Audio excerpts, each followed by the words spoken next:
아르투로 라미레스. 자신의 호화로운 사무실 통유리창 앞에 서 있었다. 심오한 눈빛은 유리를 꿰뚫고 바깥 도시를 응시했다. 한 현대 도시, 고층 빌딩이 숲을 이루고 거리는 차들로 넘쳐났다. 석양은 하늘을 붉게 물들이고 금빛 노을은 도시 전체를 감싸 마치 신비로운 베일을 드리운 듯했다. 이곳은 마천루 꼭대기층에 위치한 사무실. 넓고 밝은 공간에 값비싼 예술품들이 장식되어 아르투로의 성공을 은근히 드러냈다. 그는 잘 재단된 회색 정장을 입고 손에는 와인잔을 들고 차분하고 우아한 모습이었다. 그러나 그의 눈빛에는 깊은 피로가 어려 있었다. 정말 아름답군. 그가 나지막이 중얼거렸다. 하지만 말이 채 끝나기도 전에 마음속에는 형언할 수 없는 고독감이 밀려왔다. 그는 한숨을 내쉬며 와인잔을 테이블 위에 내려놓았다. 아르투로는 방금 큰 거래를 성사시켰다. 시내 중심가의 낡은 땅을 매입하여 최첨단 복합 상업시설을 건설할 계획이었다. 이것은 그의 커리어 사상 가장 야심찬 프로젝트였고 막대한 부와 명성을 가져다 줄 것이었다. 하지만 석양 아래 도시를 바라보는 그의 마음에는 알 수 없는 막막함이 맴돌았다. 사무실 안은 불빛으로 환했지만 그의 공허함을 밝혀주지는 못했다. 그는 어릴 적부터 성공을 추구하며 자랐고 부와 지위가 인생의 유일한 척도라 여겼다.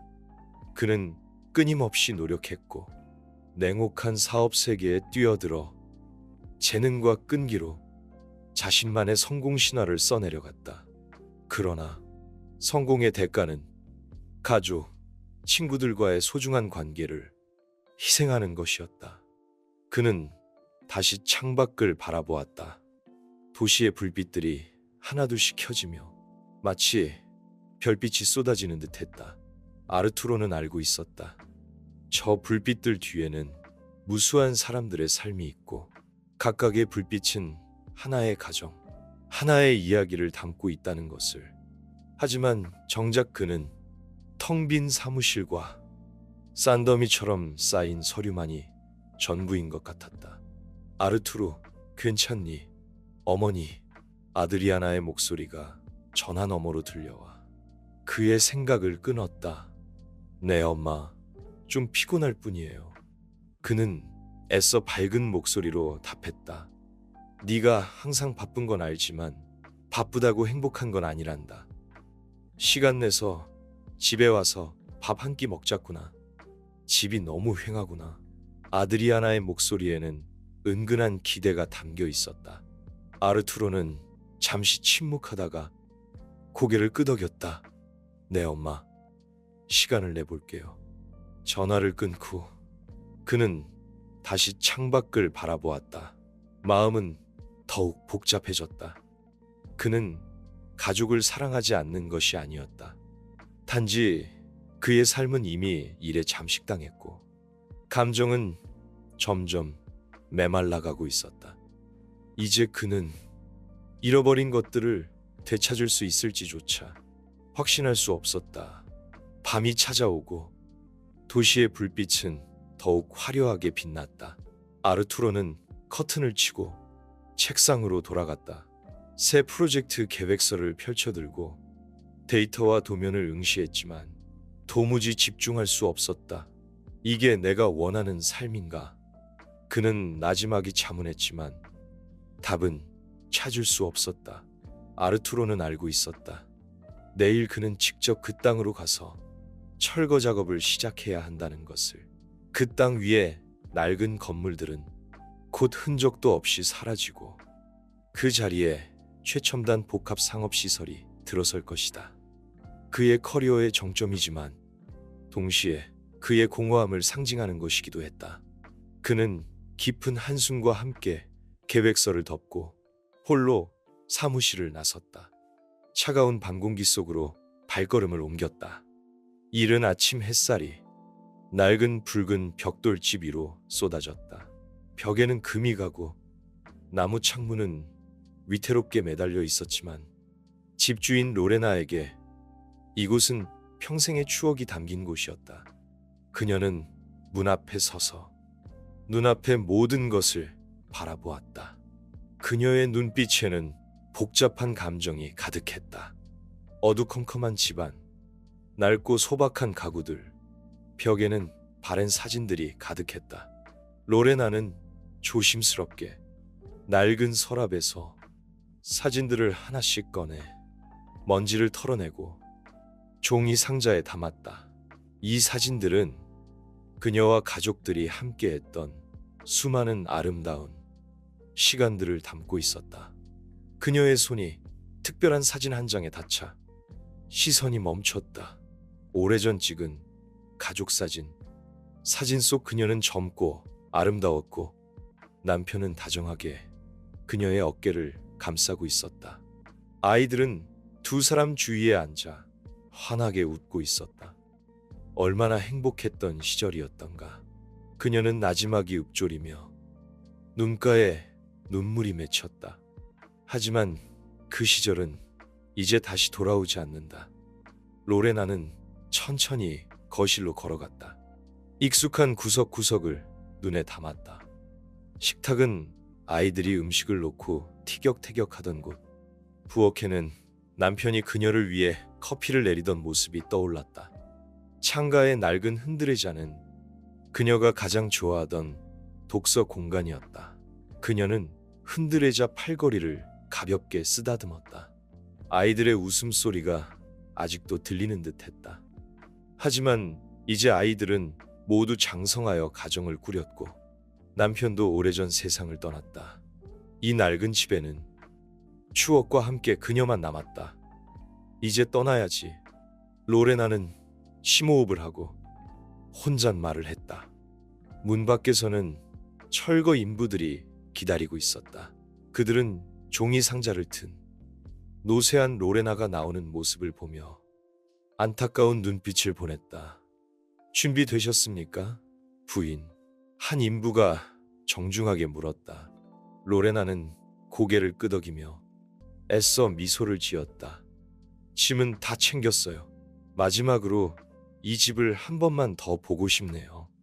인부들은 조용히 그녀를 기다렸다. 그녀는 돌아서서 마지막으로 평생을 살아온 집을 바라보았다.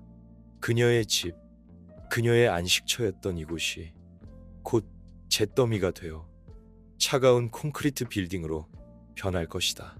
로레나가 돌아서는 순간 종이 상자 바닥이 찢어지며 사진 몇 장이 바닥에 흩어졌다. 그녀는 허둥지둥 사진들을 주워 담았다. 그러나 사진 한 장이 바닥 틈새로 미끄러져 들어갔다. 그녀는 미처 알아채지 못했다.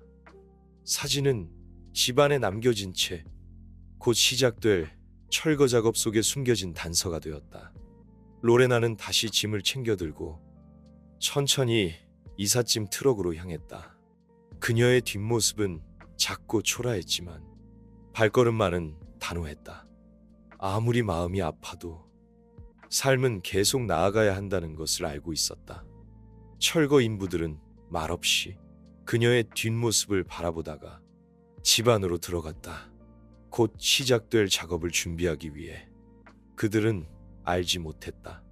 이 낡은 집안에 오랫동안 묻혀있던 비밀이 숨겨져 있고 그 비밀이 누군가의 인생을 바꿔놓을 것이라는 사실을. 몇 시간 후 철거 작업이 시작되었다. 낡은 벽돌집은 중장비의 굉음 속에 무너져 내렸다. 뿌연 먼지가 자욱하게 피어오르고 주변은 아수라장이 되었다. 인부들이 현장을 정리하던 중 한 인부가 바닥에 떨어진 사진 한 장을 발견했다. 어이, 이것 좀 봐. 그는 사진을 집어들고 옆 사람에게 건넸다. 사진 속에는 어린 남자아이가 이 집 앞에 서서 햇살처럼 밝고 환한 미소를 짓고 있었다. 아마 원래 집주인이었겠지. 인부는 아무렇지 않게 말하며 사진을 나무 상자 위에 올려놓았다. 아무도 눈치채지 못했다. 이 사진이 바로 아투로의 어린 시절 사진이라는 것을, 그리고 이 사진이 왜 여기에 있는지가 이야기의 시작이 될 것이라는 것을. 새벽 하늘은 희뿌옇게 흐렸다. 아투로는 새로 산 땅의 가장자리에 서서 시선을 앞쪽의 폐허로 향했다. 철거 작업이 막 끝난 현장은 온통 부서진 벽돌과 기왓장 조각으로 가득했다. 기계의 굉음이 아직도 귓가에 맴돌았다. 여기가 곧 도시에서 가장 번화한 상업 중심지가 될 겁니다. 옆에 있던 비서는 흥분된 목소리로 말했다. 마치 이미 미래의 성공을 눈앞에 그리는 듯했다. 아투로는 대답하지 않았다. 그는 폐허를 향해 걸음을 옮겼다. 발밑에 부서진 벽돌과 기왓장이 바렸다. 마음속에는 알 수 없는 이상한 감정이 솟구쳐 올랐다. 그는 눈앞의 광경을 바라보며 마치 이 땅이 간직해온 이야기가 들리는 듯했다. 문득 그의 발걸음이 멈췄다. 낡고 해진 사진 한 장이 기왓장 사이에 조용히 놓여 있었다.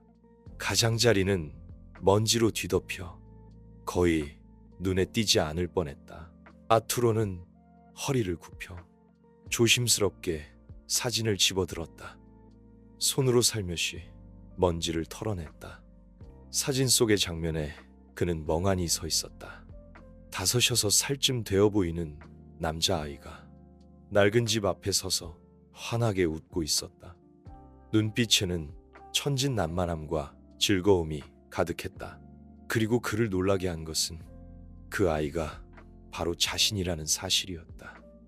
아투로는 사진을 뚫어지게 바라보았다. 머릿속에서 희미한 기억의 조각들이 떠오르기 시작했다.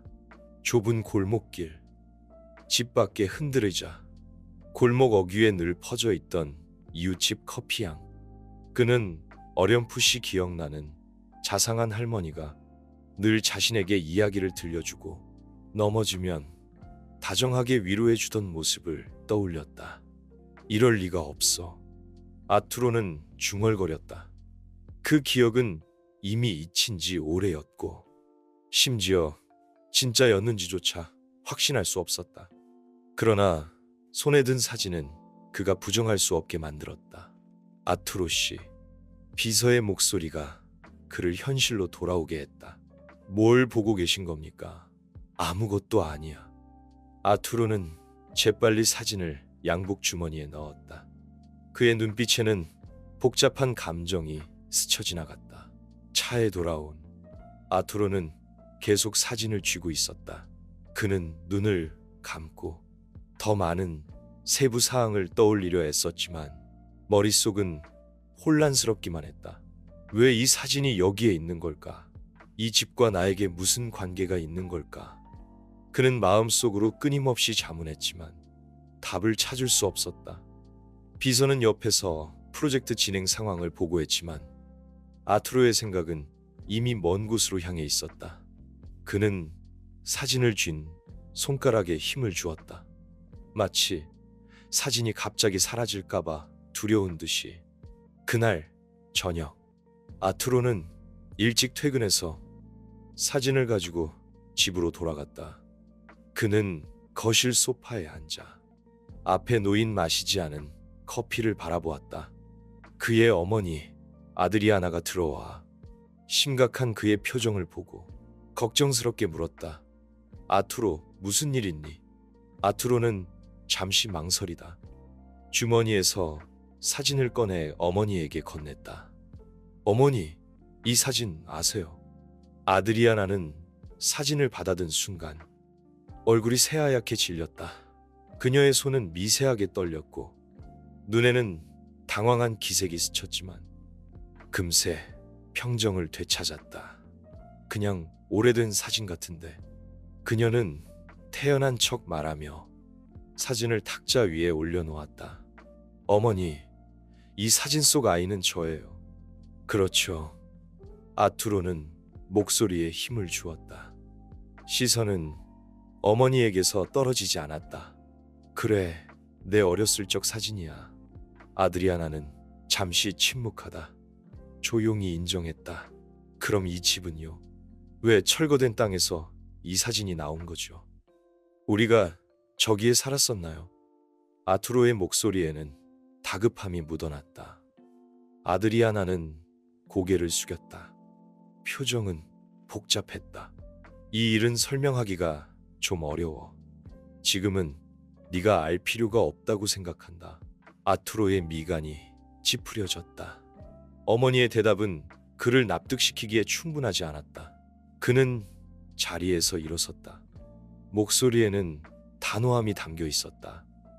만약 이게 우리 과거와 관련 있다면 저는 알 권리가 있습니다. 어머니, 제발 진실을 말해주세요. 아드리아나는 그를 바라보았다. 눈에는 갈등과 괴로움이 가득했다. 그녀는 작게 한숨을 쉬었다. 아투로, 어떤 기억들은 잊혀지는 데는 이유가 있는 거야.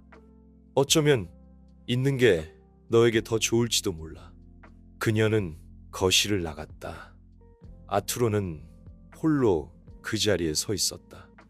그의 손은 천천히 주먹을 쥐었고 시선은 사진에 머물렀다.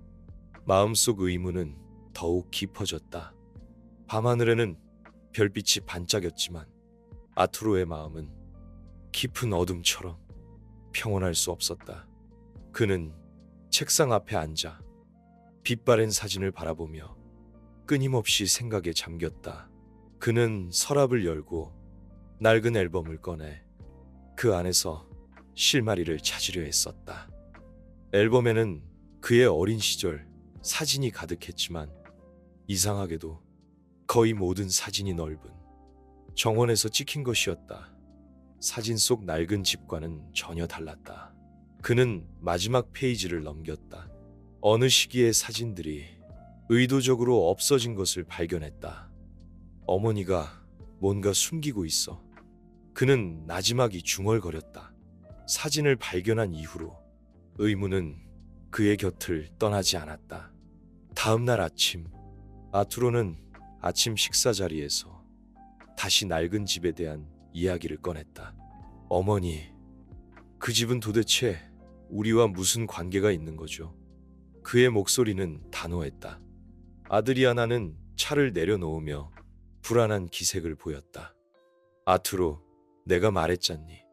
어떤 일들은 신경 쓸 가치가 없다고. 우리는 지금 잘 살고 있고 과거는 과거로 묻어두자. 하지만 저는 제 과거를 알 권리가 있습니다. 아투로의 목소리에는 간절함이 더해졌다. 사진 속 장소는 제 어린 시절 기억과 연결되어 있어요. 그 사진 때문에 제가 뭔가 중요한 걸 놓치고 살았다는 생각이 듭니다. 아드리아나는 그를 쳐다봤지만 결국 아무 말도 하지 않았다. 아투로는 알고 있었다. 계속 추궁해봐야 어머니는 더욱 입을 다물 것이라는 것을. 그날 밤 아투로는 결심했다. 그는 사립탐정을 고용해 낡은 집 사진을 보내주고 그 땅의 역사를 조사해달라고 부탁했다. 저는 이 집이 전에 누구 소유였는지, 거기에 살던 사람들에게 무슨 일이 있었는지 알아야 합니다. 그는 전화로 말했다. 탐정은 의뢰를 받아들이고 자신감 넘치는 목소리로 최대한 빨리 결과를 알려주겠다고 약속했다. 며칠 후 탐정에게서 전화가 왔다. 아투로 씨, 정보를 좀 찾았습니다. 탐정의 목소리에는 흥분이 담겨 있었다. 그 집은 예전에 로레나라는 할머니 소유였습니다. 최근에 이사를 갔지만 철거 전 현장에 몇 가지 물건을 남겨둔 것 같습니다. 로레나 아투로는 이름을 나지막이 되뇌었다. 낯설면서도 어딘가 익숙한 느낌이었다. 그리고 재밌는 점이 하나 더 있습니다. 탐정은 계속 말했다. 토지 대장에 따르면 그 땅은 수십 년 전에 라미레스 가문 소유였습니다.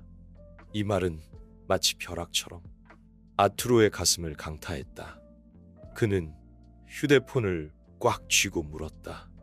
확실합니까? 굉장히 확신했다. 나는 또 발견했다. 이 땅의 소유권 변경은 복잡한 가족 분쟁과 관련되어 있다.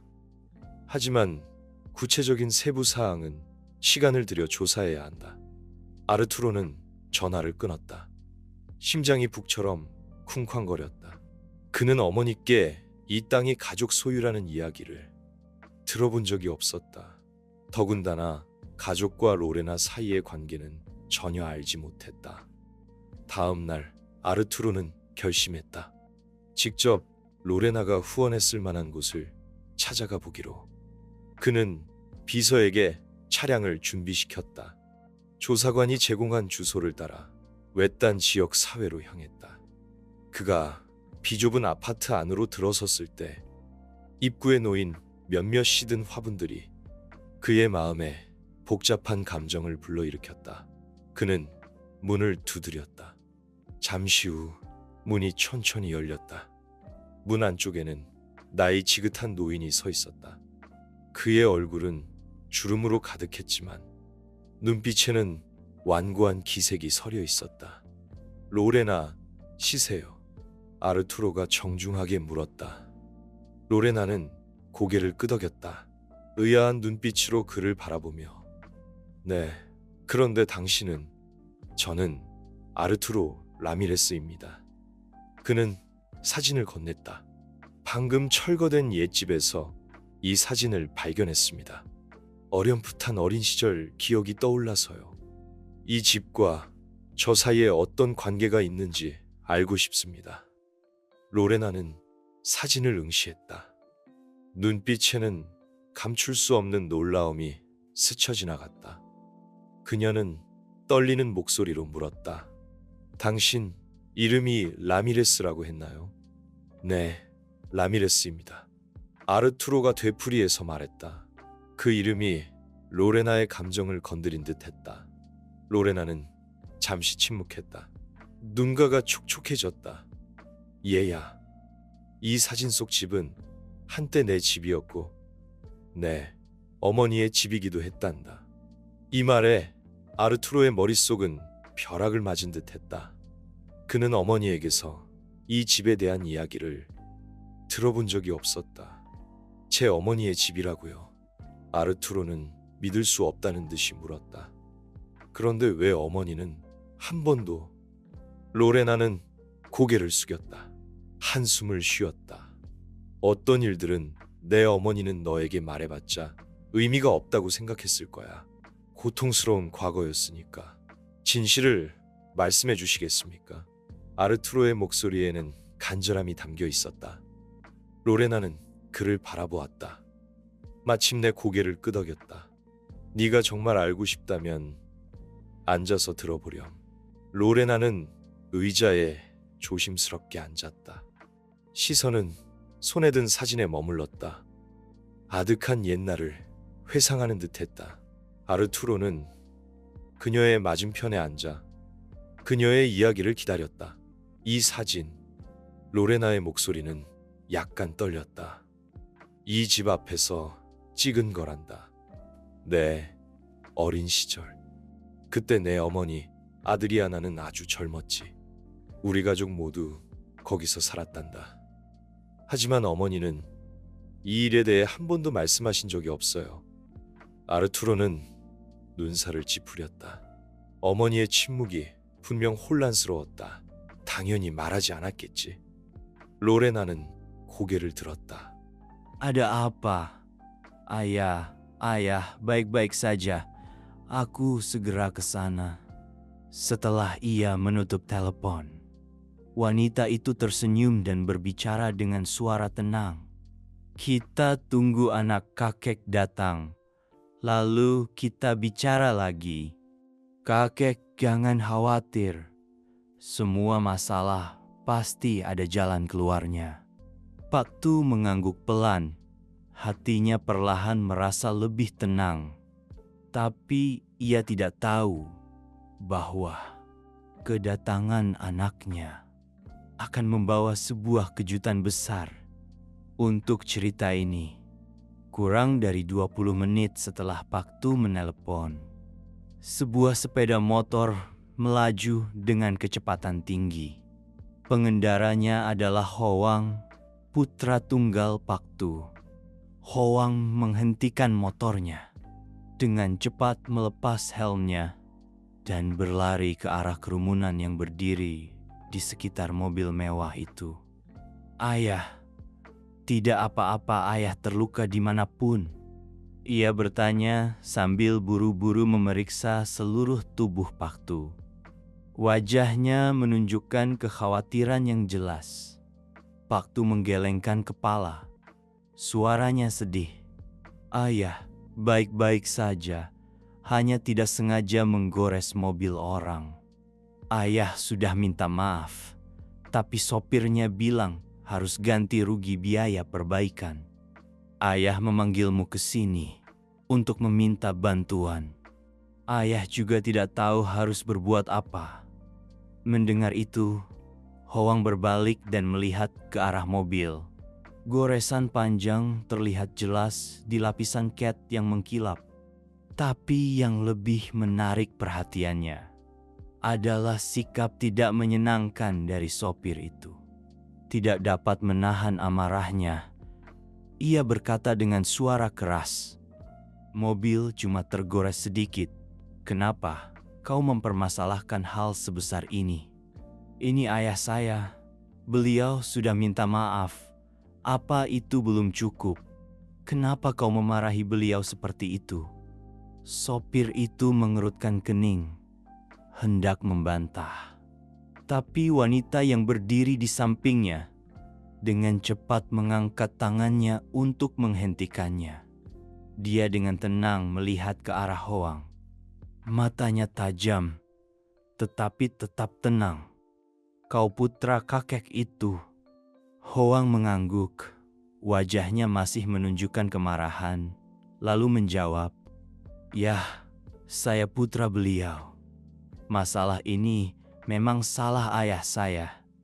Tapi sopir Nona bersikap keterlaluan." "Apa Nona pemilik mobil ini? Jika Nona mau memperbaiki mobil, saya siap mengganti biayanya. Tapi saya tidak terima mereka membentak ayah saya." Wanita itu tersenyum tipis. Senyumnya lembut, namun menunjukkan kecerdasannya. Dia berkata, "Tenanglah. Saya pemilik mobil ini, bukan sopir itu. Saya sama sekali tidak bermaksud untuk membentak kakekmu. Kakekmu sudah sangat tulus meminta maaf, dan saya rasa ini masalah besar yang perlu diributkan." Kata-katanya seperti siraman air dingin yang menenangkan amarah Hoang. Dia terdiam, menatap wanita itu dengan tatapan menyelidik, lalu mengangguk. "Jika begitu, saya ucapkan terima kasih.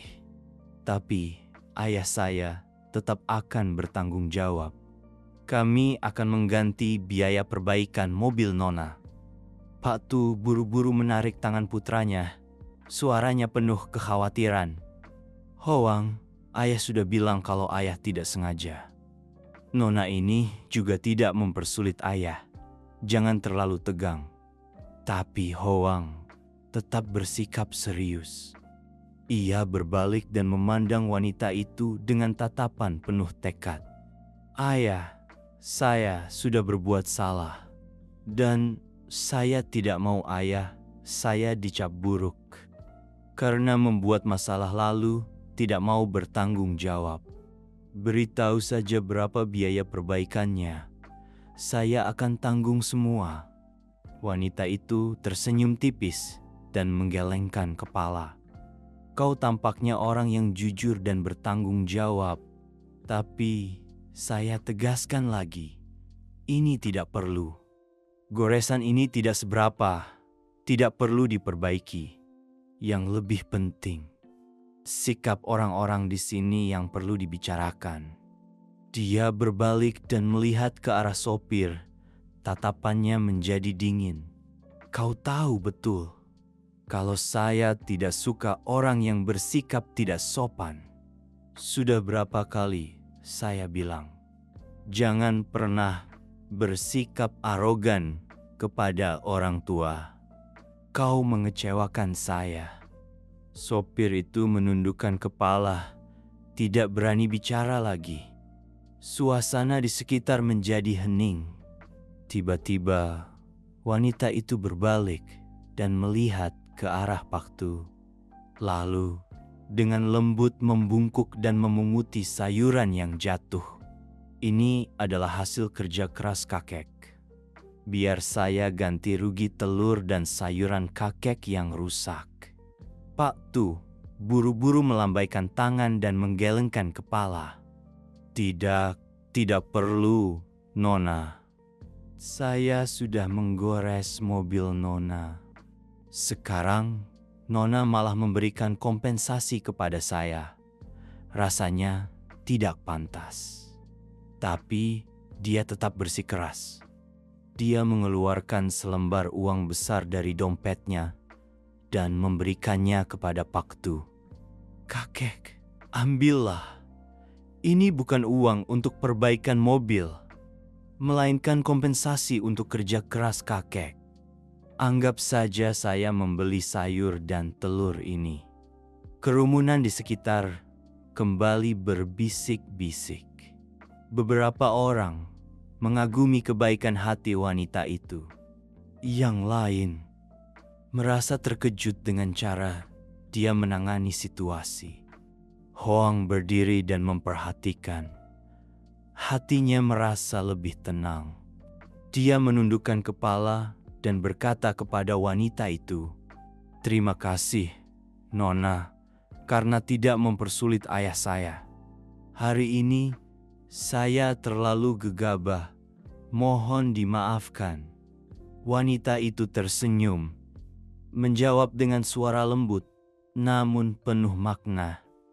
Tidak apa-apa. Saya hanya berharap kau dan sopir ini bisa belajar. Satu pelajaran. Jangan pernah membiarkan amarah mengalahkan rasa hormat kepada orang lain, terutama kepada orang tua. Dunia ini sudah cukup kacau. Sedikit kebaikan hati akan membuat segalanya menjadi lebih baik. Kata-katanya membuat Hoang dan kerumunan di sekitarnya terdiam. Merenung.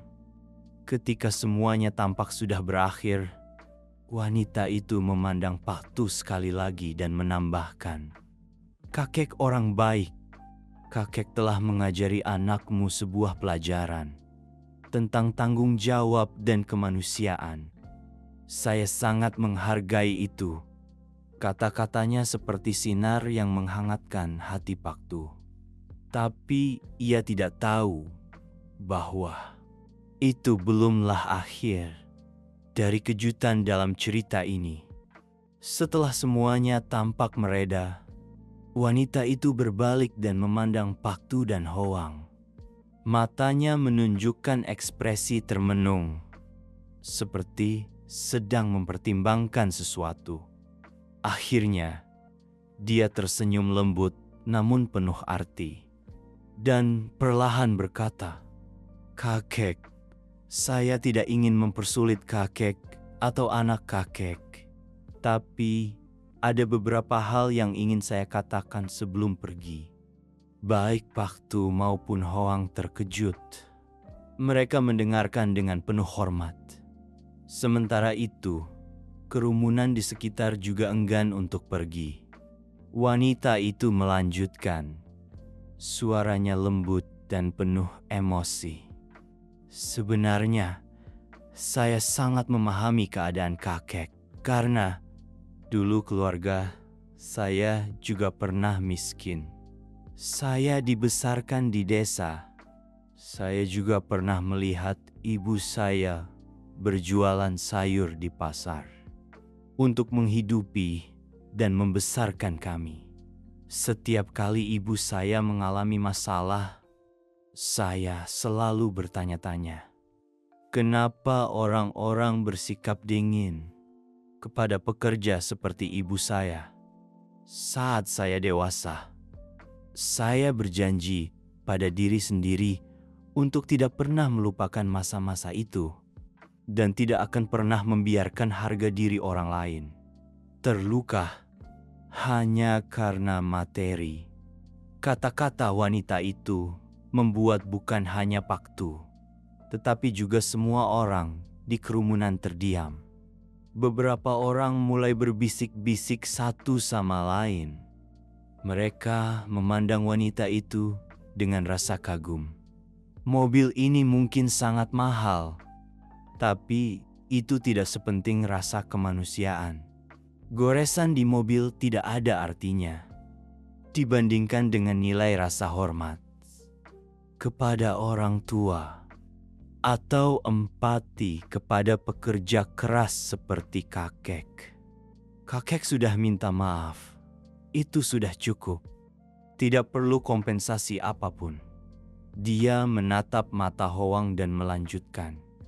Kau anak yang baik, tahu cara melindungi ayahmu.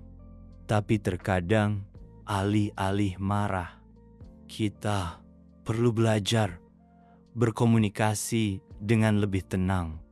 Ayahmu telah mengajarimu pelajaran tentang tanggung jawab, tapi saya rasa hari ini kau juga perlu mempelajari pelajaran tentang kesabaran dan mendengarkan. Hoang terdiam, merasa kata-katanya meresap ke dalam pikirannya. Ia sedikit menundukkan kepala dan berkata pelan, "Terima kasih, Nona. Saya akan mengingatnya." Tiba-tiba